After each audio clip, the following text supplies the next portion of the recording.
Tecno Camon 17 Pro. Sinasabi nila na maganda ang camera ng cellphone na to. Malakas na rin daw siya sa gaming, maganda siya pang selfie at vlogging.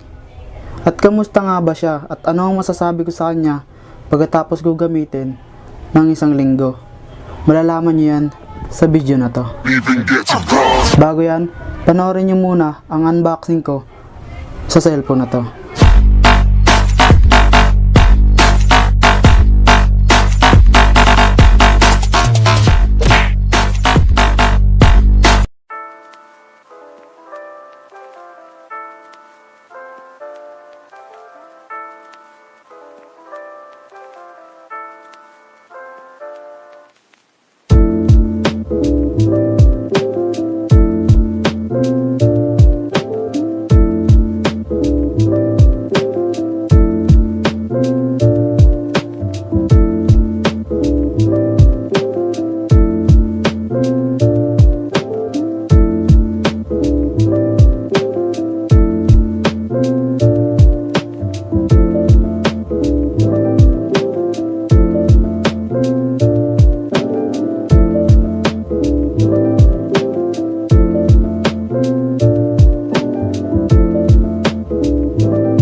So bago ko sabihin sa inyo kung ano nga ba yung masasabi ko sa kanya after 1 week ko siyang gamitin, gusto ko muna sabihin sa inyo kung magkano ko siya nabili. So ang meron tayo dito ngayon ay ang Tecno Camon 17 Pro 8GB of RAM, 128GB of ROM na nagkakahalaga ng 9,990 sa Shopee. So bago ako bumili, meron ako nakitang Shopee voucher na kada 1,000 pesos na order mo meron kang minus 100. So in-apply ko siya dahil nga 9,990 yung presyo ng cellphone. So nakakuha tayo ng discount na 997. Tapos nag-follow pa ako sa shop nila kaya meron tayong minus 25. Tapos meron pa silang shipping discount na minus 40. So ang total kung magkano natin siya nabili 9,053. So isipin nyo guys, sobrang mura ko lang siya nakuha dahil sa mga discount na yon. So ayun, ano nga ba yung masasabi ko sa kanya? Simulan natin sa camera. Sa camera niya, talagang napaka-solid. Wala akong masabi sa camera niya, talagang napakalinaw. Pagdating sa pagkuha ng picture sa selfie, napakaganda niya talaga guys. Wala akong masabi talaga. As in, na kailangang magpakita ng mga example shot dyan kasi panigurado naman ako napanood nyo na yung mga review ng professional tech vlogger na talagang may alam sa cellphone. So panigurado naman ako na bago kayong makarating sa video na to, napanood nyo na yung mga video nila. So ayun, pagdating talaga sa selfie niya, napaka-solid, napakaganda talaga. Sa video naman, sa back camera niya, kaya niyang kumuha ng 4K resolution. Kaso wala siyang stabilization. So Wait a minute. Stabilization. So kung gusto niyo ng hindi nag-shake yung footage nyo or yung video nyo, kailangan nyo siyang iset sa 1080p 30 frame per second. So doon talagang meron pa siyang ultra steady, so napaka-solid niya. Ang pinaka nagustuhan ko naman talaga sa kanya sa camera ay yung sa front camera, kasi kaya niya na rin makumuha ng 4K resolution. So isipin mo yun, sa front camera may 4K resolution, bibihira lang yung mga cellphone na merong ganon. Tapos kung isa ka namang TikToker, panigurado ako magugustuhan mo din to kasi meron siyang bokeh effect na kaya niyang mag-blur yung background dyan na walang kahirap-hirap. Kasi yung mga ganon, madalas makakuha mo lang yung mga footage na may blurry background kapag meron kang DSLR. Kung meron kang mga prime lens, mga ganyan, 85, 35mm, 50mm, so dun mo lang siya makukuha. Or sa ibang cellphone na hindi ko alam kung anong mga cellphone ba yung meron, pero ito yung unang cellphone ko na merong bokeh effect sa video, sa video. So isipin mo yun, sa video kaya niya kumuha ng bokeh effect nang walang kahirap-hirap. Hindi mo na kailangang idaan sa edit yung blur background mo. So kung TikToker ka, para sa'yo din to. Masasabi ko naman sa kanya pagdating sa gaming, nilaro ko yung tatlong laro na talagang kinakadikan ko ngayon. Una yung ML, Wild Rift, at saka yung COD. So dun sa dalawa, sa ML at saka sa Wild Rift, nagagamit ko siya ng naka ultra.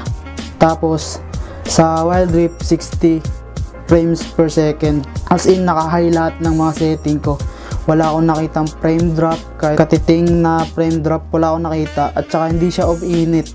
So ito, ginagamit ko lang siya sa gaming lang talaga. Sa loob ng 1 linggo, sa paglalaro lang ng games ko siya ginamit, kasi pag nagsa-social media ako, itong Realme 5 Pro yung ginagamit ko. So pang gaming ko talaga to. Tapos hindi ko naramdaman uminit, hindi siya nag-frame drop. Pero nung nag-COD ako, sa COD naman naka-setting din ako, pero nung pagdating ng mga kamikat na ng game, medyo uminit siya ng kaunti. Actually hindi ko naramdaman na uminit siya kasi nandito naman ako.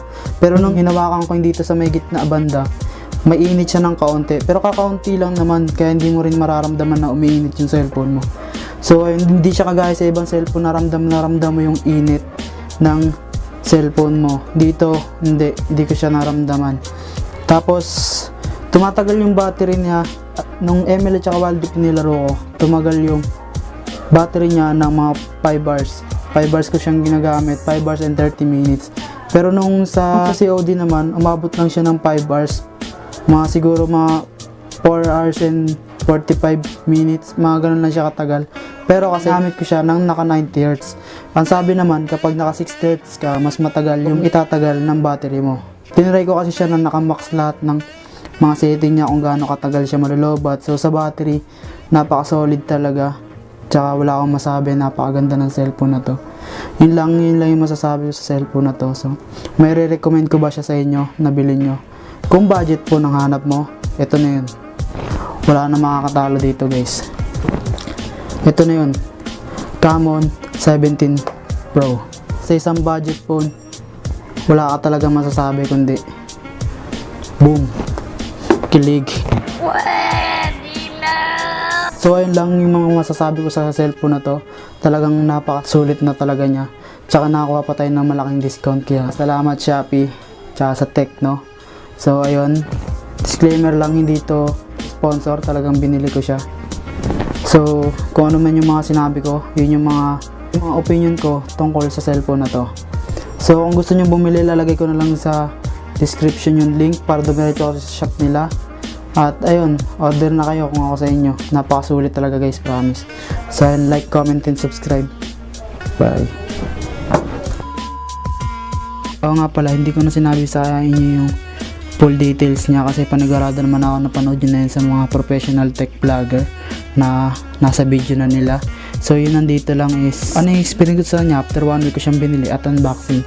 So kung di mo nagustuhan yung gantong vlog, sensya na kasi di naman tayo tech vlogger. So gusto ko lang i-share sa inyo kung ano nga ba yung experience ko sa kanya tsaka yung mga masasabi ko sa cellphone na to. So yun, salamat sa panonood. Bye.